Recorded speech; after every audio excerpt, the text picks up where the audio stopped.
Hello, good evening, my friends.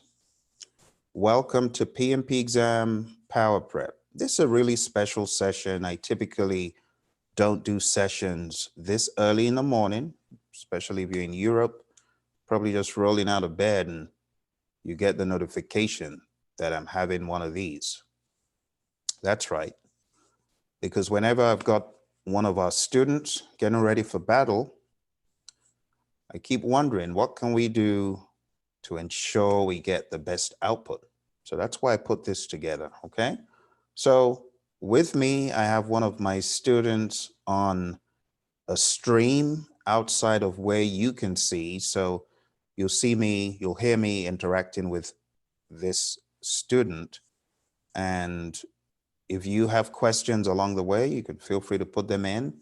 It's always more fun going for the ride with other folks, right? So that's pretty much what we're going to be doing. We're going to be talking about the exam, and I'm going to be talking to this awesome student of mine who I'm preparing to slay the dragon PMP exam. So it is always a pleasure, no problem at all. So let's start off by keeping you anonymous. Keep you anonymous. If you want to speak live, let me know. I can unmute you and you can speak live. Nobody needs to know who you are. I'll try not to say your name. But I think it will be good if we had some sort of, real-time conversation. So how do you feel about the exam? And I'll make you a co-presenter. So if you have any questions, if you want to unmute yourself, you can do that. But I also want to give a shout out to some of your colleagues on YouTube who are coming for the ride. So those of you on YouTube, hey, I invited you for a reason. I invited you to, first of all, learn, hear, get some ideas if your exam is coming up tomorrow or close, and also for you to send in any questions that you may have. But to get this rolling, let me, first of all, share some ideas with you, okay? I'll share some ideas about the exam. And if you get any questions along the way, feel free to jump in and ask them, okay? So I'll be going from screen to screen. Very good. Cost management, good. Well, we'll talk about cost management, okay? We'll talk about cost management and just tell yourself, cost management is my fuel. Don't call it your kryptonite. Cost management is my fuel. I ain't scared of cost management. It's a small deal. You've won bigger battles. Cost management is nothing to you. Just tell yourself, I got cost management. A lot of it is right here. It's psychological. Over the weekend, we had a student who came to speak to us, and she actually shared something similar. It was cost and risk. But things that are absolutely mind-blowing happen on this exam. This student had failed twice before, found me 10 days before her exam, came aboard the system and did pretty much mock exams and then honed in on cost and risk. Now a PMP after 2 failed attempts. So don't let cost get into your head, all right? You got it. You got cost. Don't let it mess with you. So if your exam is coming up tomorrow, what I advise anyone to do is to be calm and cool and collected. There's no point self-doubting and second-guessing yourself at this point, okay? It's all about the mindset. Seriously, you can do awesome things once you get that down. Just get it locked down into positivity. Let's talk about the initiating type of questions. So if you're taking your exam between now and July 1st, you do know that your exam is based on the so-called old content outline. In my mind, there ain't nothing old about that outline. That outline is a lot more robust than the so-called 2019 one. So when someone looks down at the 2015 content outline and says, oh, that's the old one, I say, no, it's not the old one. That is the one that will expand this supposed new one, because the new one, it lacks depth. So I still gravitate towards the 2015 content outline. It is very robust, very rich, and it gives you an idea of what the PMI is looking for. So first tip that I wanted to share with you about initiating is you got to know your project charter components, okay? So let's just open up the book. We're keeping in 100 PMBOK guide, all right? Let's open up the book. Let's go to, I believe it's page 81. Yep, page 81. Same good channel. Let's go to page 81. Page 81 breaks down the project charter into project purpose, measurable project objectives, and related success criteria. How do you know the project is a success? From the charter. What about the high-level requirements that you get before anything else in the charter? High-level project description. All of this stuff I'm reading, if you haven't gone through it, please do. So tell me in chat or otherwise, have you read all that stuff? Do you really know what is in the charter, the granular stuff? Very good. And our friend here is saying, I found that the key things to remember is the keys. Yeah, oh yeah. You got to know your key stakeholder list, but that's not all. You also need to know the high-level requirements. The overall project risk is also there as well. Summary milestone schedule, pre-approved financial resources, of course, the key stakeholder list. What constitutes project success is here, because you see this as an input to close project or phase. You see what I'm saying? So it's very important. Project approval requirements, project exit criteria, of course, the assigned PM and the name and authority of the sponsor and other persons, all of that stuff. So once again, I want to say welcome to those of you who are just joining. We're going through the entire gamut of what you need to know as you prepare for the PMP exam tomorrow. Now, because it's tomorrow, I call it a Nano-Bootcamp. I mean, it's smaller than a micro. This is like 1 hour, but we're going very hard, and I'm going to be hitting all the points that I think you need to know, you need to hone in on. And if you haven't buttoned up all of those loose ends, tied up those loose ends, this is going to help you do that. All right. So right now I'm talking about the initiating process group. We're talking about develop project charter. All right. If you're just coming. So you got to know your components. Why? Because questions will be tailored around these components. If you don't know them, you're in trouble. All right. Next thing that I have for you in initiating is you got to know the overall project risks live here. So when we talk about overall project risk, what do we mean? This is quite important because it is not covered in the risk register. The risk register has individual project risks, not overall project risks. So your project charter is where you have the overall project risks. I don't know if you guys already knew that, but if you go to page 411, 411 in the PMBOK guide, it says, identify risk considers both individual project risks and sources of overall project risk. So those overall project risks, they're actually there in your charter right from the get-go, right? Let's go to page 409. I want to show you something else. It says, identify risk is a process of identifying individual project risks as well as sources of overall project risk and documenting their characteristics. The key benefit of this process is the documentation of existing individual project risks and the sources of overall project risk. But you do notice that on page 81, you got to know that your overall project risk is here. Okay, does that make sense? Overall project risk? I hope it does. Very good. Oh, you used to get confused with the risk report. Very good. So let's talk about this. The risk report contains information about both. So let's go to the risk report. That is a valid concern. So you do see that on page 81. This is where your overall project risks begin to be documented. But ultimately, you're going to find sources of these and you are going to flesh them out, and you're going to keep them updated to some degree within the risk processes. But let's go to perform qualitative risk analysis. We want to take a look at a few things here, like the outputs. So let's take a look at the outputs of qualitative. So here on page 427, it says the risk register is updated with new information generated during the perform qualitative risk analysis process.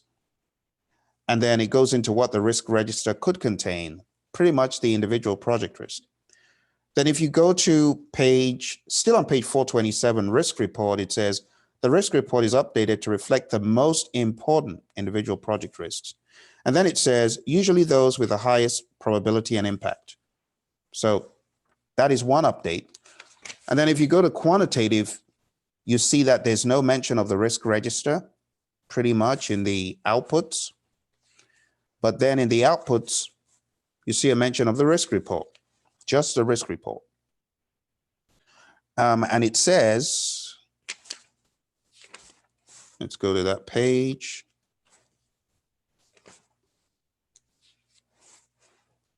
Perform quantitative risk analysis, project documents update.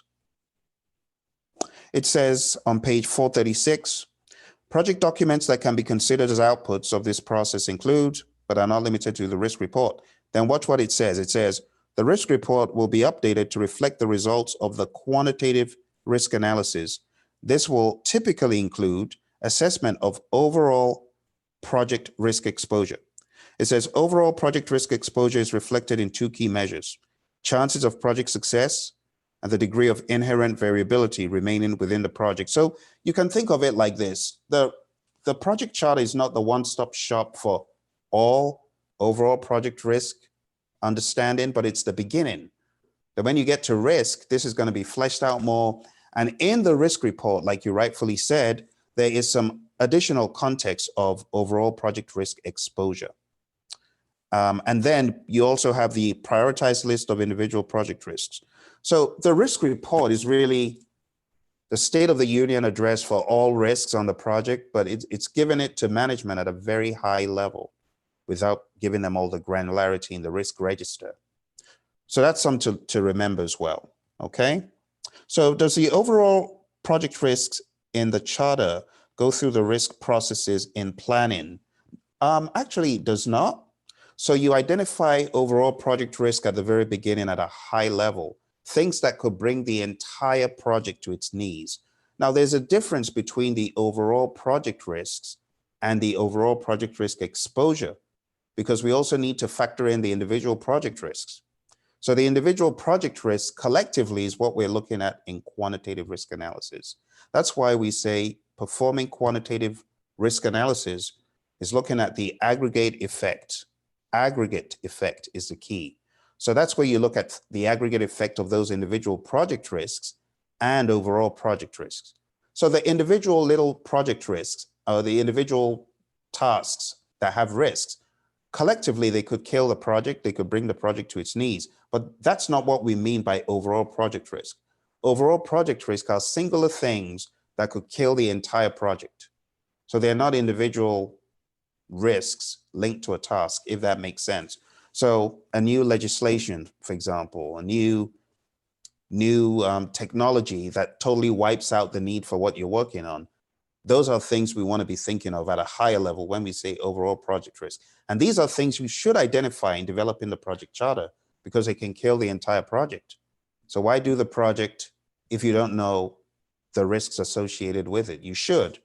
And that will help you know if it's a calculated risk or not. Now, with that said, there are some things you will factor in. I guess you could say it is planning to some degree, and you could call it pre-planning, which is where I think you're going. So things like decision tree analysis, you do that up front. And that's how you know if you should do the project or not. And these are some of the things that we mention when we talk about what you do at the charter stage or even before you get into the charter. But when you talk about full-blown planning after the project has been accepted, that is where some of the stuff is fleshed out after progressively. Okay. So I know it gets a little bit muddy when you're trying to say, well, where do I do expected monetary value? Do I do that in planning, or do I do that pre-planning? You actually do it before the project. That's how you know to do the project. So there's a lot of overlap. Okay. So very good. So both threats and opportunities. Yes, very good question. So both the threats and opportunities at a macro level, right? You should identify those. So overall project risks, you remember they could be positive or negative.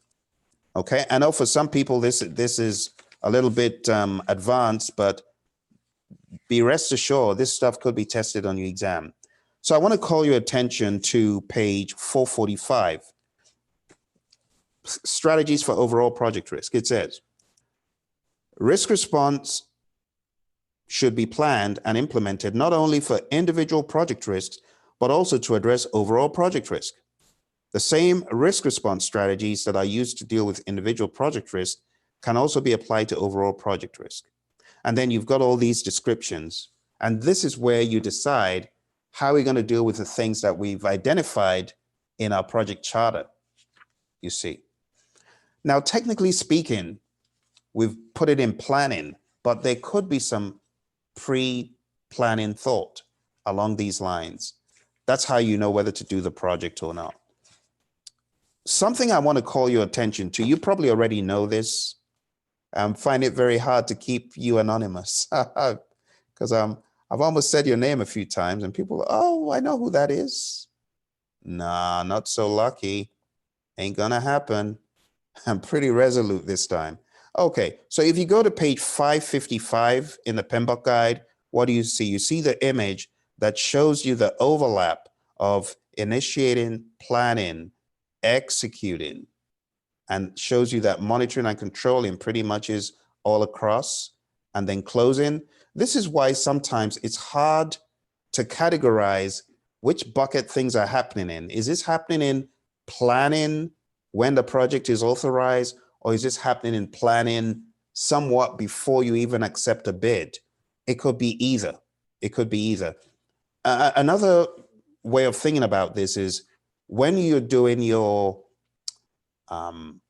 pre-assignment, you are in executing, technically speaking, but you are pre-assigning even before initiating, somewhere out here. So I want you to think about these process groups as buckets. That's all they are. They're just buckets. So just know what you're doing, how you're doing it, but don't get fixed on the passage of time, because a lot of times the passage of time does not follow in a linear fashion on the process groups. So you need to remember that pre-project, we could do some of this stuff, you know, like if, let's say there's an RFP and RFB from a government entity and they say, oh, well, we want people who can do this, this, and this. And you do the risk analysis up front and you realize, wow, there's a lot of risk associated with this project. I don't want to do it. You just did an overall project risk assessment in some way and you thought, wow, this is not for me. But other people will do the same thing and say, we're doing it. And then when they get in, they'll do another round of risk assessment because you know it's an iterative thing. So just bear that in mind. Okay, very good. All right, hopefully you'll ace this risk section, pesky risk section on the exam. Let's go to our friends on the YouTube and see if there are any questions or concerns. Seems like everyone is as quiet as a mouse. Folks are just waking up in Europe, no doubt. So they're pretty quiet. Okay, that explains why I'm hearing crickets. Okay, the next thing in initiating I want to stress is the high-level requirements. Very important. The preliminary scope, you're going to hear that term in some questions. If you hear preliminary scope, just know that it means scope that has not been fleshed out. So preliminary scope is all about the scope you have before you hit collect requirements, define scope, create WBS, those guys. You're going to get a high-level narrative from the customer. Back in the day, the PMI used to call this the statement of work. right? The project statement of work. But now in the PMBOK guide, you see it being called the procurement statement of work. But it was really before, when your customer gives you a high-level narrative of what they wanted, we would call it the statement of work or project statement of work. The PMI removed that from 6th edition, but you get the occasional mention of preliminary scope. You know, they might even say preliminary scope statement. So just keep that in mind, okay? Also, in initiating, the word new project does not mean that it has been authorized. Phil is a project manager. He has been assigned to a new project. So like when I write a PMP question, if I call it a project, I'm really saying in my mind, this has been stamped and approved. But I've noticed the way the PMI may serve their questions. If they call it a new project, they could just mean, well, you've been given a green light to develop the charter. So don't take the word new project to mean it's already been authorized, because you could get questions wrong if you think the project is already authorized. That could govern the answer you choose. So I noticed this and I did want to call it out. You know, the word new project, it doesn't mean authorization. Just keep that in mind. Okay. Everything that happens before develop project charter, you got to know it. You got to know it cold. Page 30. Let's go to page 30 real quick in the PMBOK guide. Page 30. So if you haven't taken time to look at page 30, figure 1-8 and the map showing the needs assessment precedes the business case, which is a feasibility study, economic feasibility study that shows you it's typically three alternative ways you could proceed to get whatever benefit or value you're looking to. And then after that, we've got the benefits management plan that kind of goes in tandem with it. Before going to the project charter, you got to know this map, okay? This map is very important. I would also advise you to, if you haven't already done it, page 30 and 31, all the text like business needs, what is in the business case, business needs, the analysis of the situation, the identification of a set of options, you know, like I just said, it's usually option A, B, C. And then if you go to page 32, the recommendation of what needs to be done and the evaluation of how you arrived at the decision, all of that stuff is in your business case. And then one of my favorites these days is the benefits management plan. PMI is becoming more sensitive to that. So you got to know your benefits management plan and what is in it, okay? So on page 33, real quick, target benefits. What are you targeting to benefit? Strategic alignment, how the benefits align to the strategies, the time frame for realizing the benefits, the benefits owner. So this is someone else, not the project manager. Metrics to measure benefits, assumptions, risks. All of these need to be understood. And this is pre-initiating, all right? Going to the next page, project success measures. How do we know the project is a success or not? And going back to page 81, what do we have on page 81? Success criteria. So the project charter sucks some of this stuff out from the benefits management plan, the business, you know, their inputs, really, their unspoken inputs. And I just want to clear up something that is very sketchy in the PMBOK guide, page 77. So they put a bullet for business case and they don't put one for benefits management plan. I think there should be one, because if you read the run-up, it says the business case and the benefits management plan are sources of information about the project's objectives and how the project will contribute to the business goal. So you got to be very solid on your business case, benefits management plan as well. All right, assumption log. This is another favorite of the PMI. In fact, let me just say this. Everything on page 89 is one of their favorites. Everything on page 89 is fair game. In my mind, I would expect a question, at least one, on all of those items on page 89. Have you guys taken a look at page 89? There's a lot of stuff in it. Let me just give you a reminder if you've forgotten. So on page 89, you have all of the project management plan components, and go listen to the audio. Did you get the audio that I sent? Did you get it? You get the audio I sent Page 89 audio. I hope you did. Okay. Oh, very good. Very good. Okay, awesome. So listen to that audio, but I also wanted to remind you there are 51 items on page 89. So think about it. That's a quarter of the exam in plain sight. A lot of people don't think like this. What are the PMI going to ask you about? Tools and techniques all day long? No. I'm really glad you're watching, my friends. Those of you who are watching on Zoom, and those of you that are watching on YouTube, why am I glad you're watching? Because no one tells you it ain't all about tools and techniques and inputs and outputs. Do you know what they're going to be asking you a lot about? They're going to be asking you how the process works. So I've been saying this for a while, and it's helped a lot of people. The key definition of the process, you got to know inside out. What is the difference between this process and this one? Because they'll try to mess you up, and they'll try to, well, they're not going to say they're trying to mess you up. They're going to say, oh, we're just giving questions. But the question writers, they're going to try to test you on, do you know the difference between the stakeholder engagement plan, the communications management plan? Do you know the difference between using a stakeholder register when you're identifying risks? Do you know why you would use it? Why would you use a stakeholder register earlier on in initiating than most people think? Because you need to know your stakeholders in order to present the charter to them and say, hey, do you agree about it? You see what I'm saying? There's a lot of intricate details about what comes first.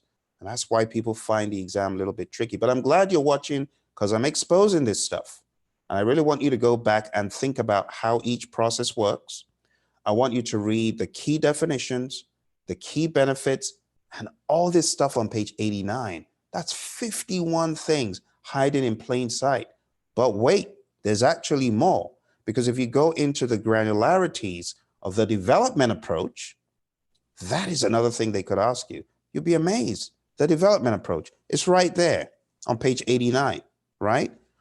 So you've got the development approach number 18 on page 89 under the project management plan. Some people even don't know what that is. You got to know your development approach.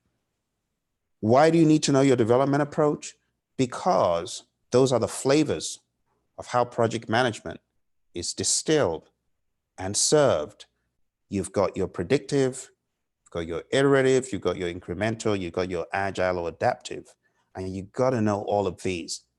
But do you know that the PMBOK guide does not do that great a job in clarifying the differences between predictive, incremental, iterative, and agile? Did you know that? So let me ask you this. How many of you guys, my friend on Zoom, keeping you anonymous? Very good. So you do know this. Have you read page 18 in this book? Page 18? Please take a look at page 18. This is going to help your prep. On page 18, they've got a breakdown of the differences between predictive, iterative, incremental, and agile.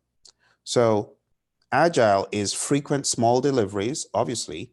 Incremental is frequent small deliveries, but iterative and predictive are not. Iterative and predictive are single delivery. This is not very clear in the PMBOK guide. So my friends, this is the page I'm looking at. You see that page? That's the one you want to look at because the PMBOK guide just muddies the waters. But the boys and girls from Agile Alliance, they hit a home run with this thing. And that's why I tell everyone, page 18 in this is gold. Because when you look at it, it just explains. So people are confused. The Agile Alliance, the PMI partnered with them. You see their name there on the book. So the Agile Alliance team, they did a great job. Anyway, so you got to know your development approach because, trust me, Agile, hybrid, it's already living among us on the current exam. I've been hearing all sorts of things, social media, people saying, oh, I had 10 questions on Agile. So I don't want you to be taken by surprise. That's why I'm saying you got to know your development approach. All right. Enough said. We are still talking about initiating, all right? Trying to get done here so people can go and get on with their day. facilitation as a tool and technique is important. Very important. And by the way, this is in Develop Project Charter under interpersonal and team skills. So if you go to page 80, what is facilitation? It says, it is the ability to effectively guide a group event to a successful decision, solution, or conclusion. So you got to know when to use facilitation versus meeting management. Look at meeting management, preparing the agenda, ensuring that a representative for each key stakeholder group is invited, preparing and sending up follow-up minutes, etc. That is different from ensuring there's effective participation. So if you get a question that talks about effective participation, boom, you know, this is not meeting management. Nope. Nope, this is not meetings. This is facilitation. They could test you to that degree, so just be aware, okay? Also, conflict management is here. So if you get a question about initiating and it's kind of paint a picture of conflict, you know that's what is being used, but it's all under interpersonal and team skills. Okay, very good. So as one of the Wednesday participants, you already know my view about the granularity. You do need to know the granularity of every process. Now, I mean, it bears repeating. I mean, I've said it before, but I'll just say it for the sake of those who are not very familiar with my thought process about this. I'm just going to show you one process, just one. So I know my friend on Zoom already knows this.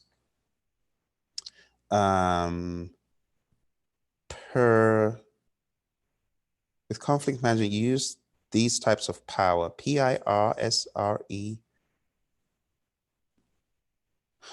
What's that? What's that? So anyway, what I'm talking about is a granularity of these elements that you're seeing on the screen, right? You got to get more into the weeds. It's not enough to stay at this level. So what I'm saying is go down to the granular levels. So you see all these bullet points behind me? You got to get into the granularities of those things, okay? That's all I'm saying. All right. Very good. All of the granularity. So what do those letters stand for? Can you type in what they stand for? Do they stand for something specific? The power types, interesting. Well, of course, you got to know your power types for sure. Your power types, you got to know them. All right. Speaking of power, this is PMP exam power prep. Those of you who are just arriving, we're talking about what to do if your exam is coming up tomorrow, coming up very shortly. So let's move back to tips for initiating. All right. So meeting management is also important. You got to know the difference. Stakeholder identification could come in cycles. Like I said earlier, you got to know your stakeholders to present the stakeholder register to them. And last but not least, your stakeholder register should be updated, okay? Now, real quick here, I want to take you guys through a tour, very quick, of the content outline. Like I said, you know, the 2019 content outline that PMI came out with for the pilot exam, the moment they came out with it, I said, this is a lightweight. This is nothing. It's funny, a lot of the great stuff they did before in reinventing the wheel, they get rid of some of the wheel functionality, but they caught on to it. They caught on to it. So let me share with you guys the old content outline. Again, I believe this is one of the best content outlines because it's very straight to the point. I wish it had been updated a little bit, you know, more for the current exam because it's still mention of the human resource management plan. And that does not exist in the context of the 6th edition, but it's still readable. If you haven't watched my videos on the channel about what I'm about to show you, the content outline, you should, because this will help your prep. So to solidify your understanding, I'm really honing in on initiating because I want you to take this whole idea and apply it to all the other areas. But if you're taking the exam, you got to go through the tasks at least one time mentally and ask yourself, can I do this? Perform a project assessment. What do you mean by a project assessment?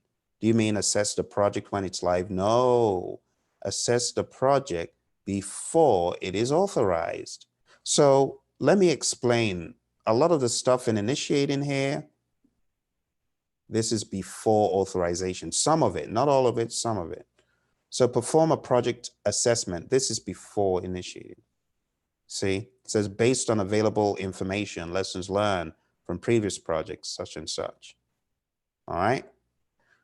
Then it says identify key deliverables based on the business requirements in order to manage customer expectations and direct the achievement of project goals. So you got to be thinking about identifying key deliverables as a charter is being developed. Where's that? Again, page 81. What do we see on page 81? Project purpose, measurable project objectives, and what does it say in bullet 4? High-level project description, boundaries, and key deliverables. Everything in the content outline is tied back to the exam. Seriously, I've seen this to be the case. Read your outline, know your tasks. Perform stakeholder analysis. So the power interest grid, analyzing stakeholders' legitimacy, the salience model, the stakeholder cube, understanding identification information, assessment information, understanding their rights, legitimacy, understanding what they own, and all that stuff. This is how you identify stakeholders and you analyze stakeholders, task 3. Identify high-level risks, talking about overall project risk. That's really what that is. Participate in the development of the project charter by compiling, analyzing, gathered information, all that stuff. Obtain project charter approval from the sponsor. And it's not just the sponsor. It says here in task 8, inform stakeholders of the approved project charter. I hope I am sharing. Am I sharing? Am I sharing? Yes, I am. Good. Okay. So I hope all this stuff is making sense and giving you some further perspective. All right. All right. So very good. I'm glad it's making sense. Is this helping to some degree? Is it solidifying your understanding and getting you ready for the big day? Oh, you know, I've been on mute all the while. Were you speaking at any point? Maybe not. Okay, good. Because I've been on mute. So if you did say anything I didn't hear, I'm sorry. Okay. How silly of me. We got a friend here. I'm not clear on inspection and audit. Says Manish Sahu. Manish, how you doing? I hope you're still on. Manish, so inspections, you got to ask yourself, which inspection am I talking about? Am I talking about inspecting the deliverable? Am I talking about the customer inspecting the deliverable? Am I talking about myself as a buyer or seller? So you got to understand those perspectives. It's a great question, and I will take it when we get closer to monitoring and controlling. Okay. Okay, very good. Thank you. Okay, just wanted to make sure I didn't miss anything you said. Great. All right, well, let's go back into our next section, which is going to be on planning. Planning is very short. You know, I did most of the details in initiating, and I want you to carry that same thought to planning. So everything on page 89 going into planning, page 89, you know, you got to know your page 89 very well. So beyond page 89, where you've got the project management plan components, know your risk strategies. They're going to have a field day with this one. When is it transfer? When is it avoid? When is it mitigate? So mitigate is a reduction in probability and impact. You know that. If you're not reducing the probability or the impact, you're not mitigating. If you're cutting off part of the project, you're avoiding. if you are just reviewing data, you're not doing anything. So you need to carry out a step.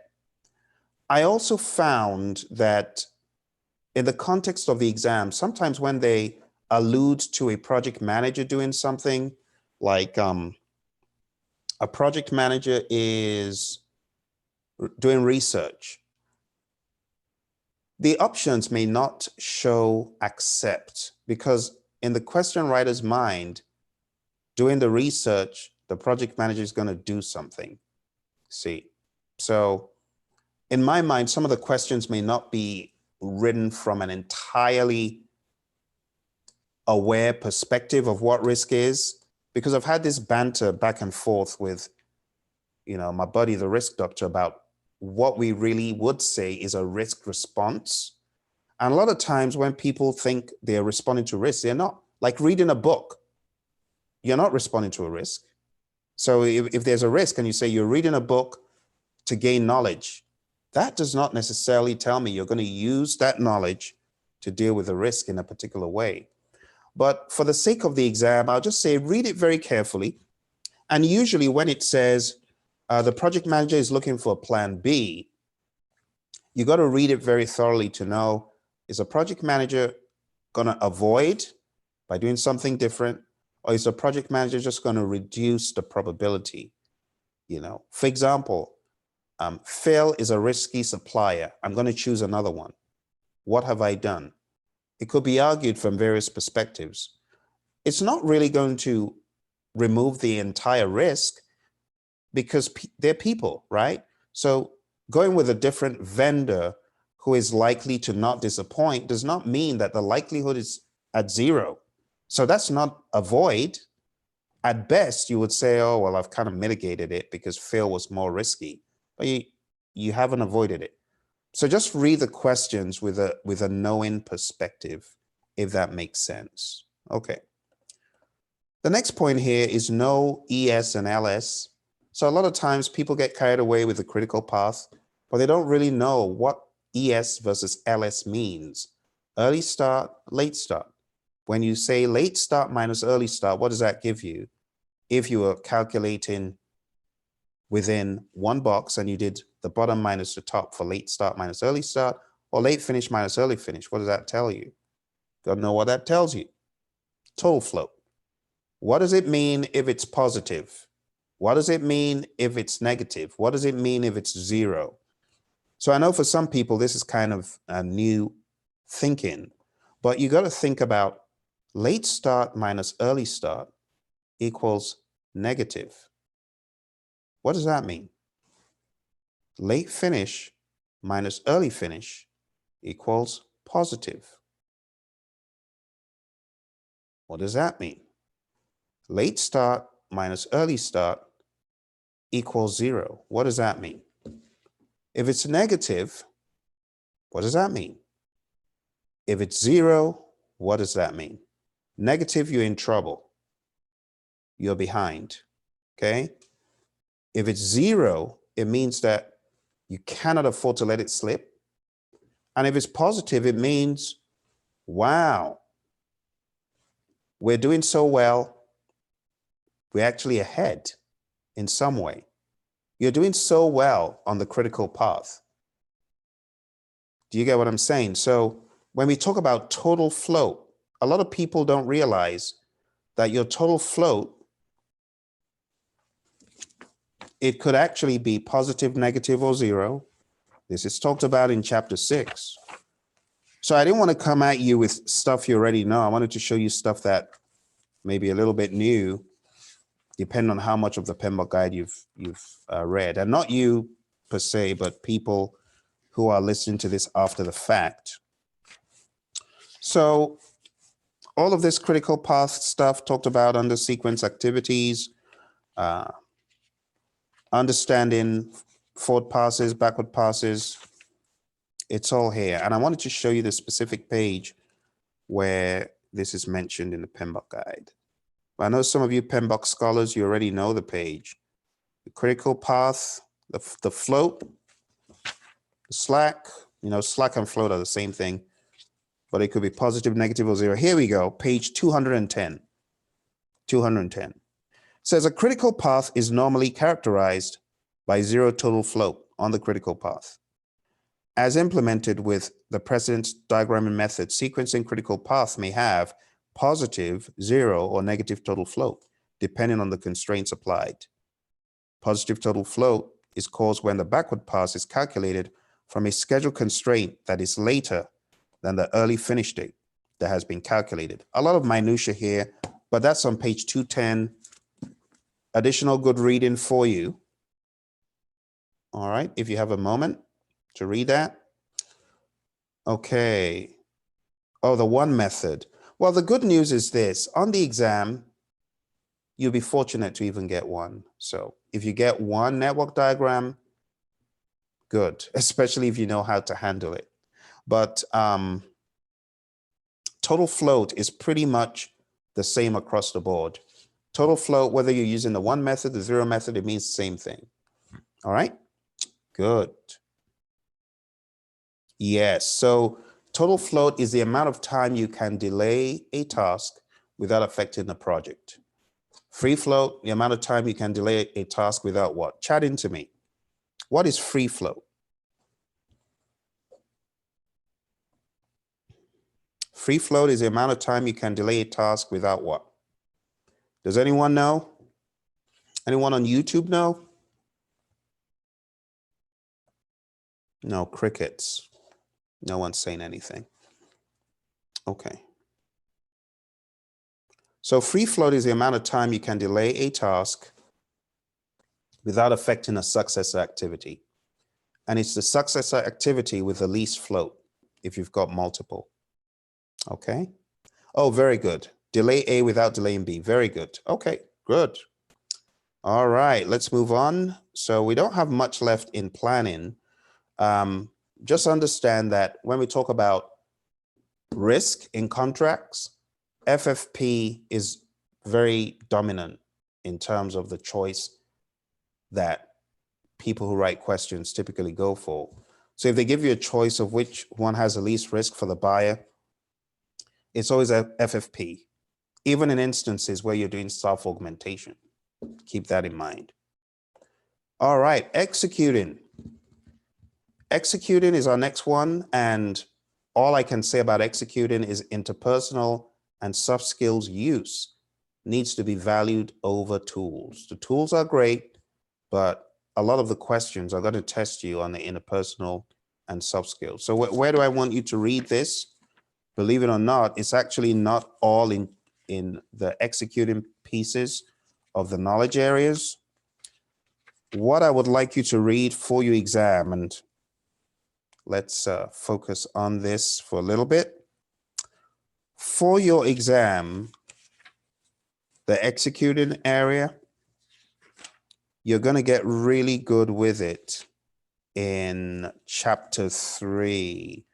Oh yes, DMPW is big. So DMPW, direct to manage project work, you know, what you get from there and the main line, I can't count how many times I've heard how useful this is. But I want you to read some places in chapter 3 a little bit more.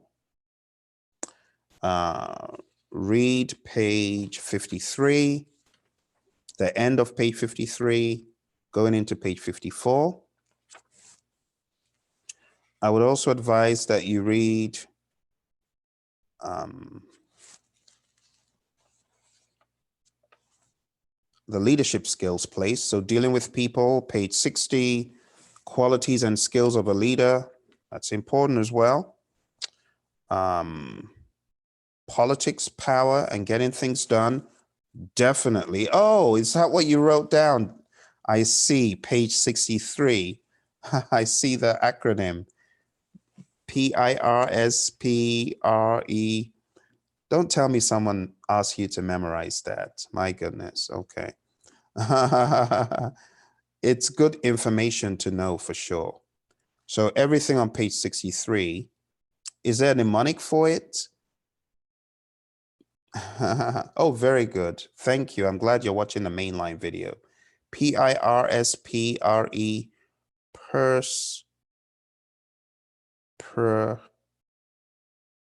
Is it meant to be perspire or something like that? Well, yeah, page 63, whatever the acronym is. But there's a few things to learn here. Positional. When we talk about positional power, we're talking about formal and authoritative. So if someone says, do this because I'm the project manager, they're not being a bully. They're not being domineering. They're using positional power. I'm the project manager, so do this. But we could also call this legitimate power as well. So we need to be careful that we understand the allotropes of this name. So positional power, do this because I'm the PM. We could also call that formal power, authoritative power, or legitimate power. So do it, I'm the PM. You can't say the person is being punitive or coercive. Some people get it wrong. Do this because X, whatever X is. You got to understand the context. All right. If you don't do this, you won't get this. So for example, if you don't get the work done, you will not attend the award dinner. Which one is that? It sounds bad. If you do this, you will attend the award dinner. It's the same thing. It's just in reverse. So that is not punitive. That is really a reward-oriented thing. So if going to the award dinner is a treat, and you say, if you do this, you get this. If you don't do this, you won't get this. It's the same thing. So just be aware of the way some of those could be twisted. I don't think you're going to get a whole bunch of them. I would also advise that you go through at a high level, the usual, Maslow's, McGregor's, Herzberg's, Vroom, those guys, because that will help you. All right. Also, page 64, comparison of leadership and management, that will help you. Leadership styles, that will help you. Now, don't quote me on this, but the Hersey and Blanchard model, you know, the whole situational leadership style, I smell some of that in the PMBOK guides. So understanding that leadership is not like a one-trick pony thing that you use the same style all throughout. You don't. It's always changing. You got to decide which person to use a certain style with. So there is, let's see, did they talk about this here? Not really. Okay. Maybe I shouldn't go into that. That could be off topic. But there's a delegative style. There's a coaching style. There's a directing style. There are 4 styles anyway.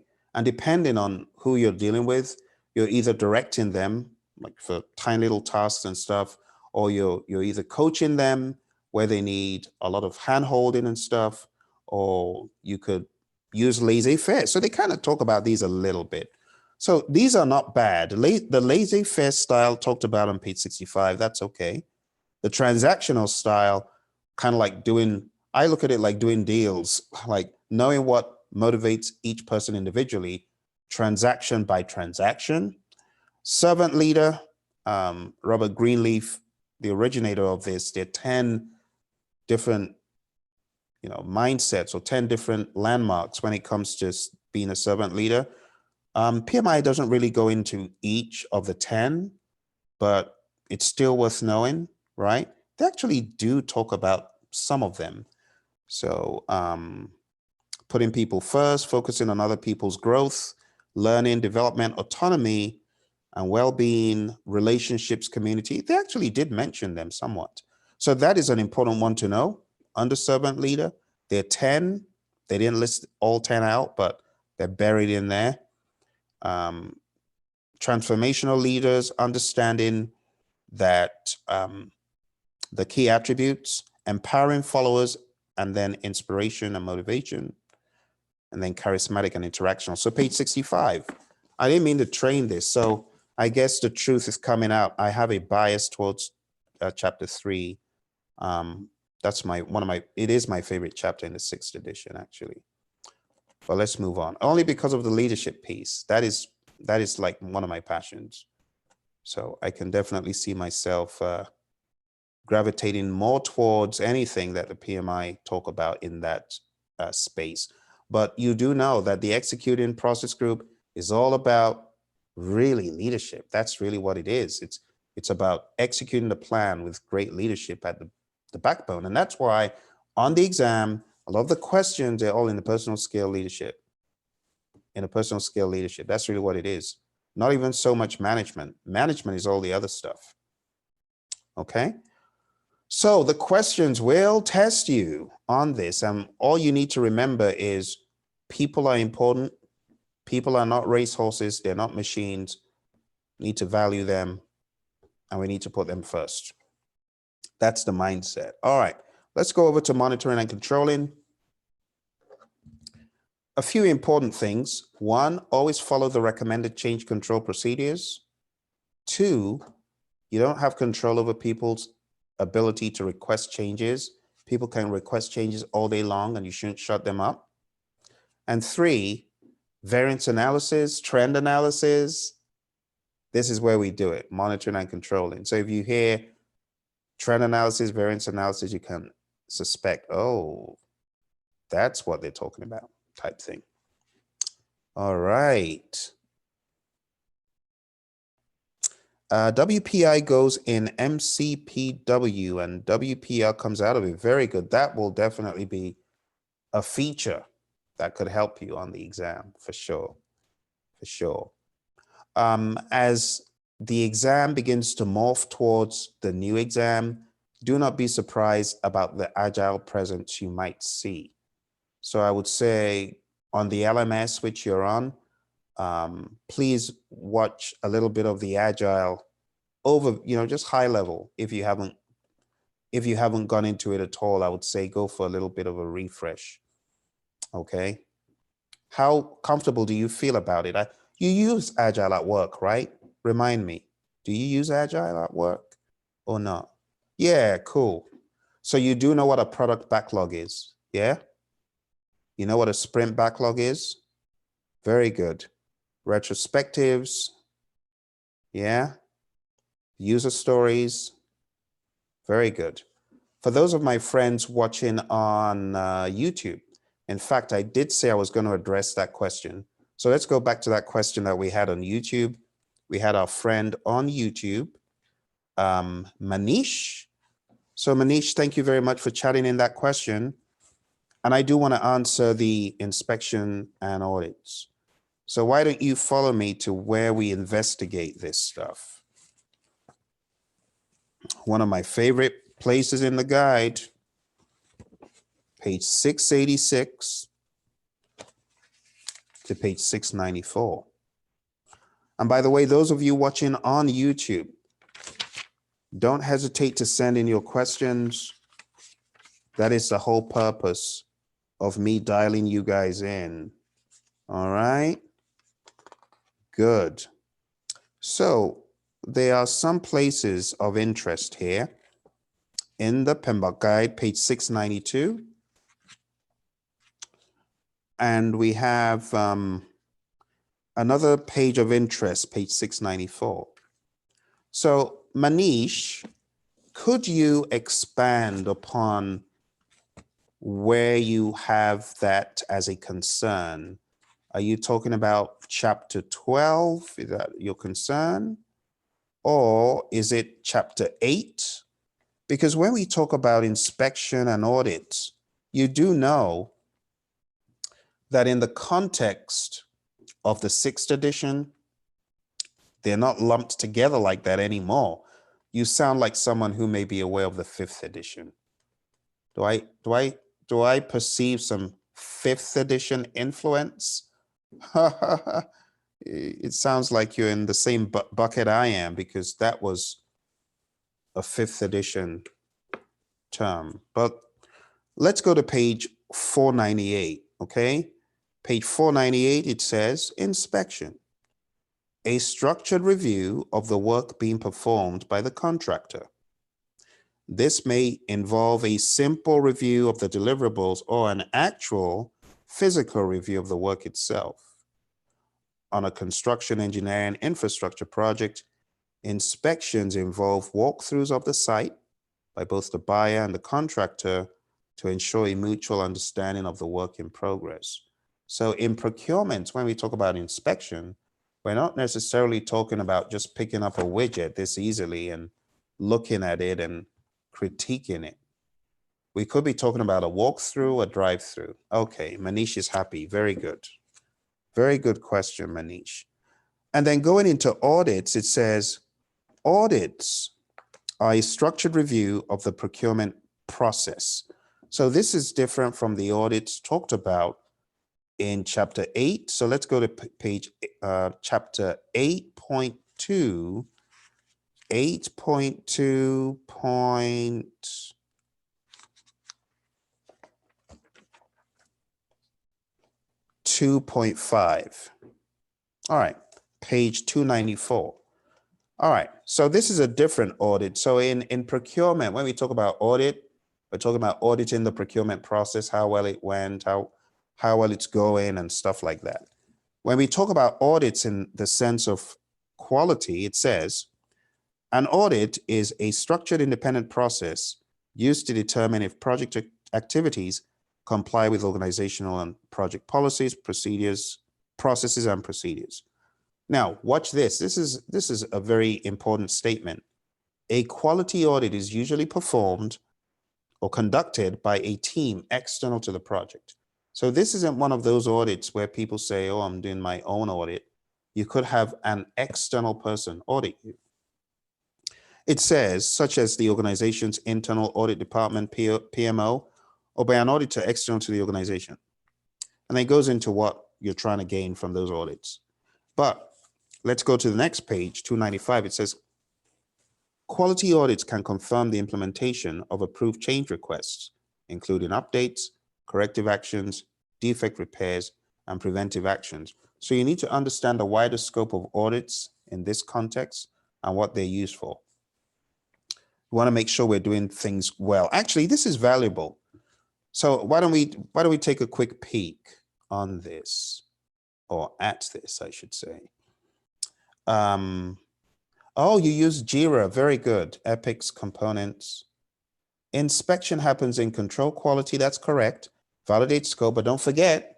So I'm glad Manish asked the question, because also in procurement, control procurement. All right. So part of audits, it says identifying all good and best practices, identifying all non-conformity gaps and shortcomings, sharing good practices, proactively offering assistance in a positive manner to improve the implementation of processes. And by the way, don't be shocked if you see the word implementation. It's not a project management word. It just means you're implementing your solution, whatever you've decided to do. Highlighting contributions of each audit in the lessons learned repository. The last one, Manish, as you probably already know, is in chapter 5. And this is where in validate scope, we have inspection. So let's read it. Page 166, it says, inspection includes activities such as measuring, examining, and validating to determine whether work and deliverables meet requirements and product acceptance criteria. Inspections are sometimes called product reviews, walkthroughs, and in some application areas, these different terms have unique and specific meanings. So let me show you on the whiteboard real quick, because we're almost done here. So you have, this is you, the buyer.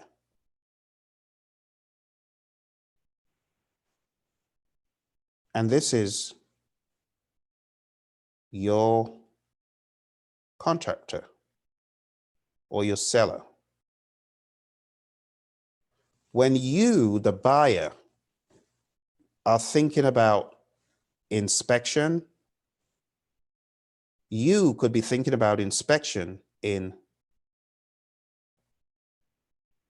control procurements.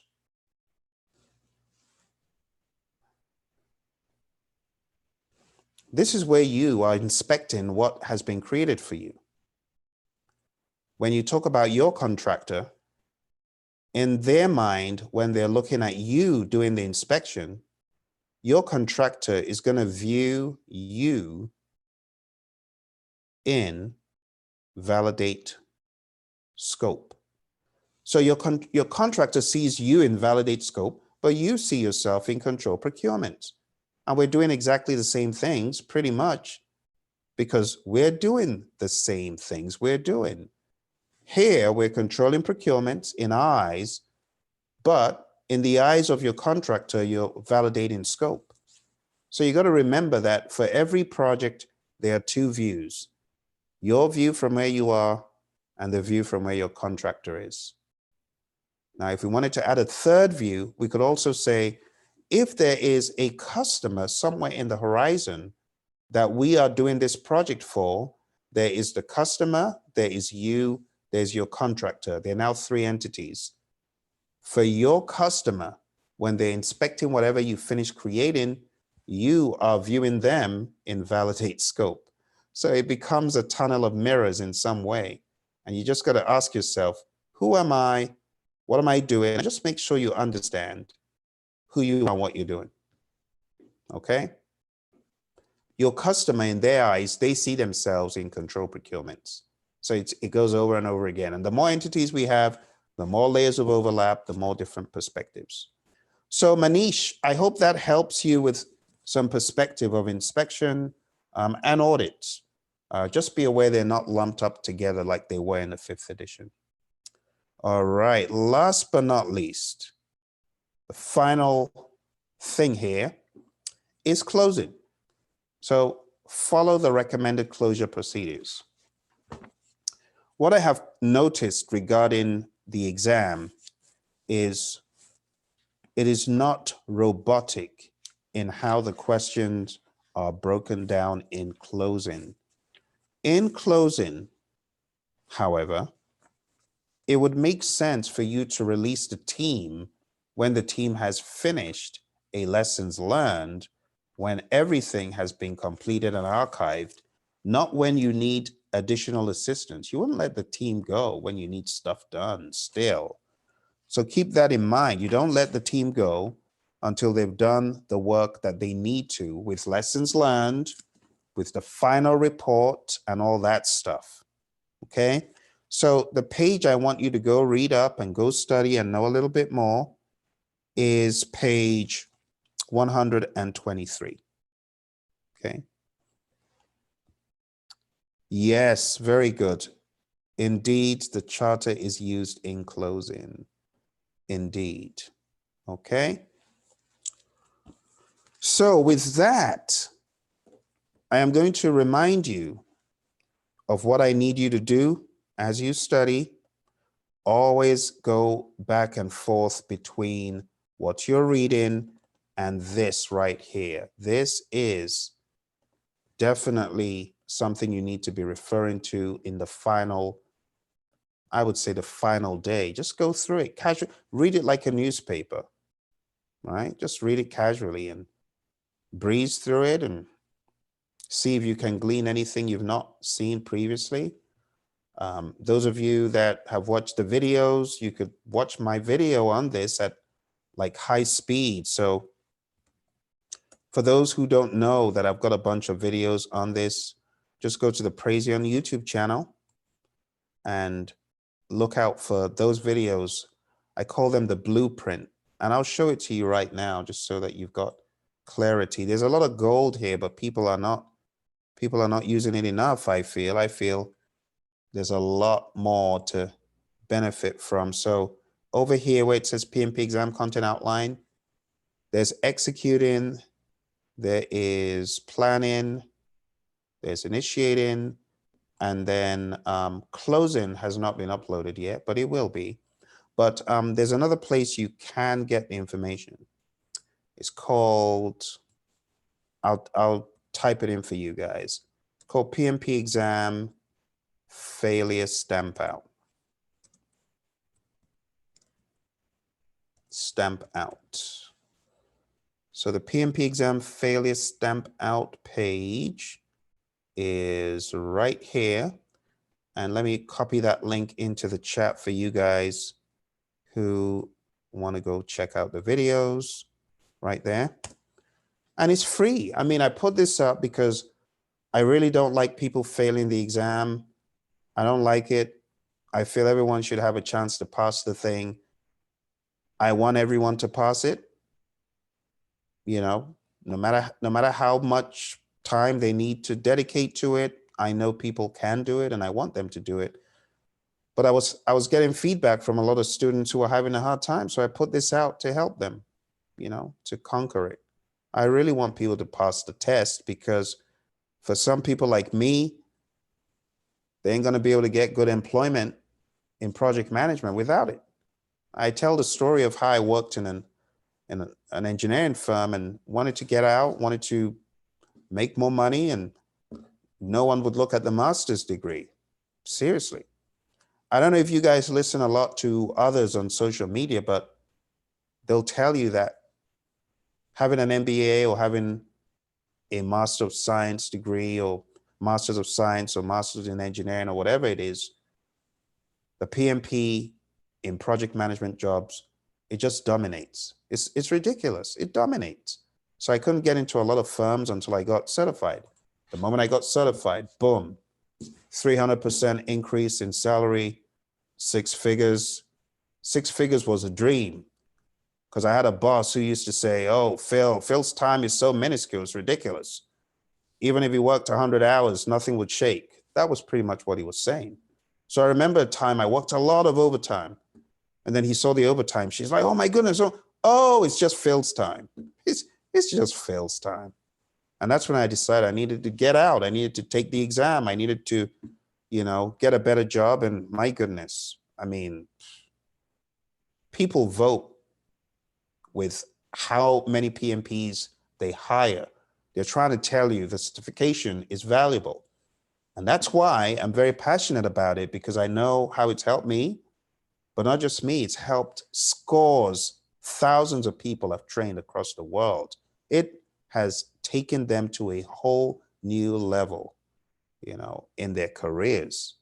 So that's why I'm very passionate about it. Don't get it twisted. Don't get it wrong. I ain't doing this for the dough. This is not about the money. It's about making a difference in people's lives who use project management. For example, I was in a company right here and the bosses said, you ain't going to get a promotion, project managers, except you get certified. And a lot of my colleagues were failing. I was already a PMP then, but I felt bad. I felt sorry for them. So I started holding bi-weekly sessions and I got 50 of them certified, and it wasn't my job. I was in the PMO. At the end of the day, I got over 50 of them certified, even before I started training project management on a more dedicated track. Before, it was just my colleagues. I'll do what I could for them. But it gives me joy to see a lot of them. They're still PMPs.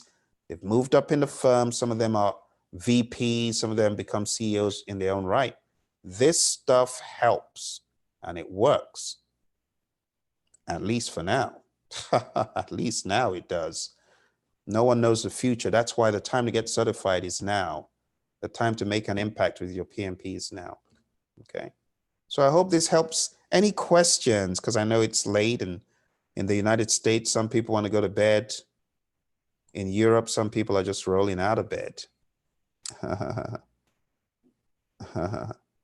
Very good. I hope this helps, seriously. So when we get done with our YouTube friends, we'll have a final wrap up, and then I kind of mute you so that you can speak more freely.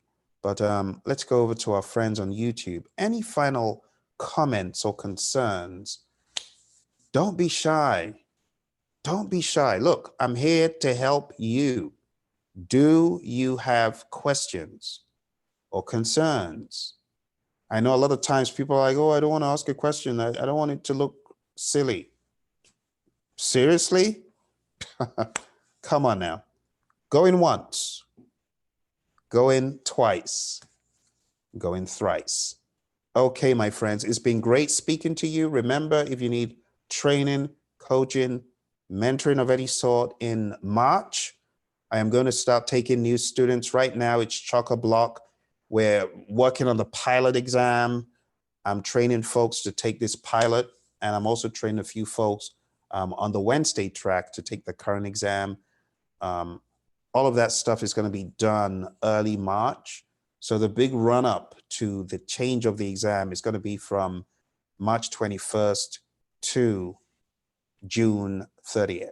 And I'm going to be helping people hunker down and pummel that exam because it's going to be a crazy run up. Look, if you are taking the exam, you need to have scheduled it like already, because when the exam is changing, it's going to be a mad rush. I can tell you, you don't want to be part of the mad rush. Abdullah's exam is tomorrow, the CAP-M. Absolutely. For your CAP-M exam, you need to get good rest because your recollection is going to be put to test more than anything else.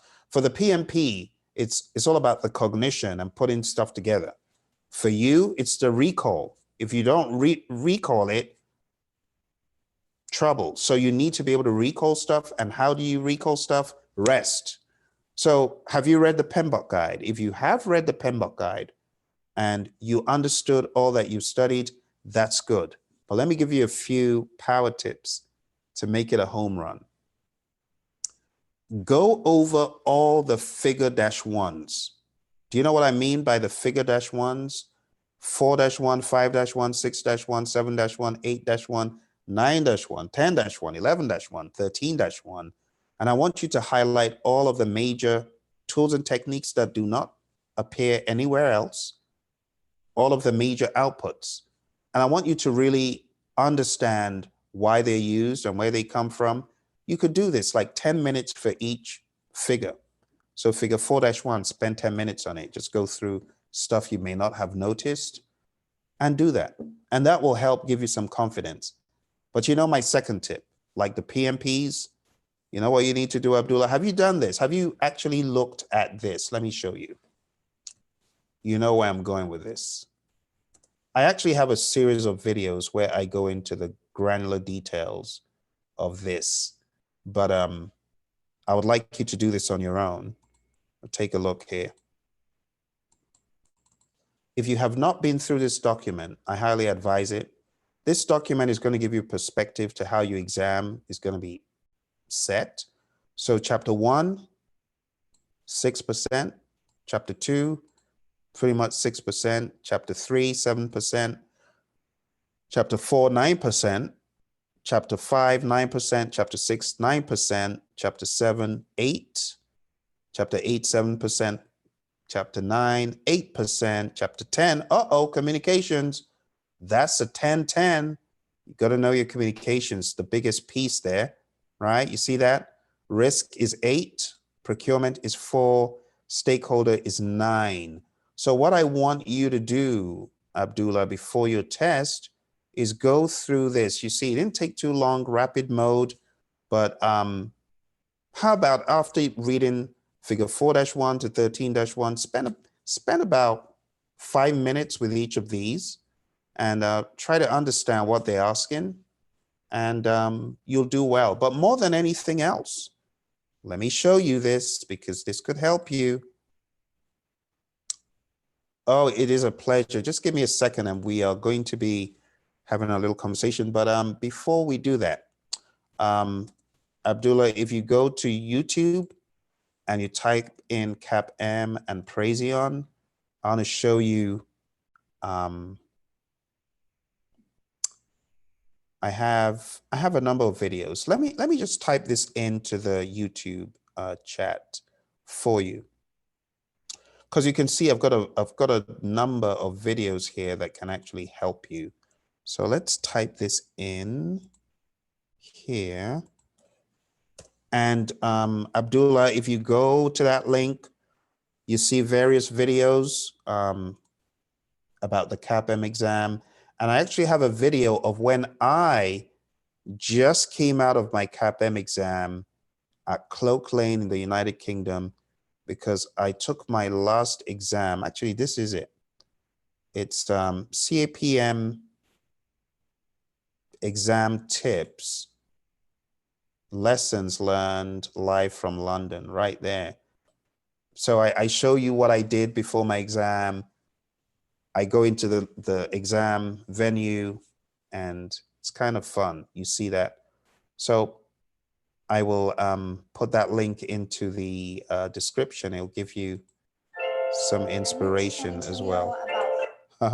It'll give you some inspiration as well. All right, Abdullah, there we go. Very good. So I wish you all the very best.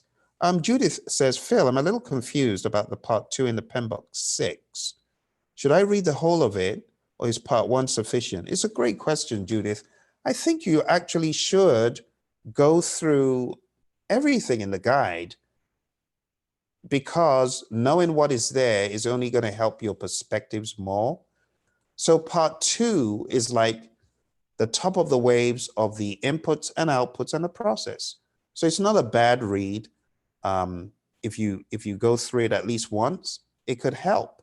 But if you've already read the PMBOK guide, I'll tell you the pages where I think people are missing the most. So I will call out page 555 because that's not in part 1. Okay. Judith, I will also call out page 549 because that graph, a lot of people don't know that graph, and I know questions could come from that. So at which point in the project are risks highest?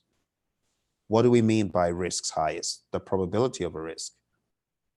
Highest at the beginning. What about the impact of a risk? Highest at the end.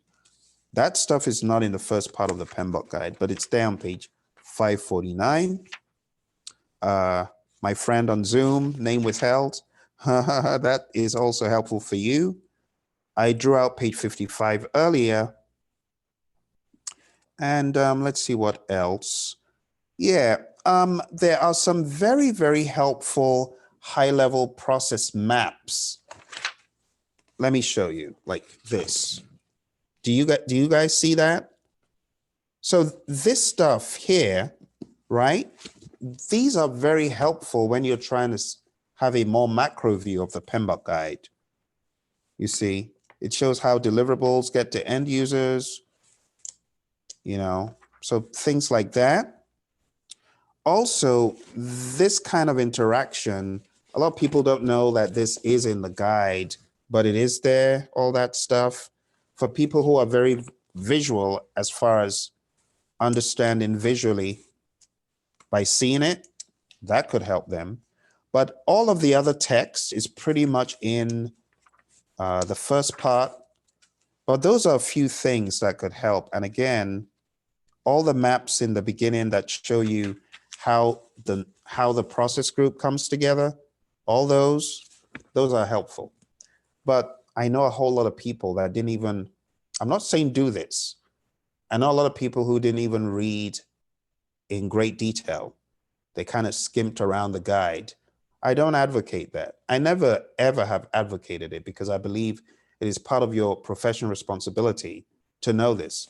So if someone calls me to a site to train this, I should know what's in here in totality. If someone calls me as a project manager to manage a project and they're like, Phil, we're totally gravitated, locked into this, I should know this. If I say I am a PMP, I should have command of this. So why won't people read it?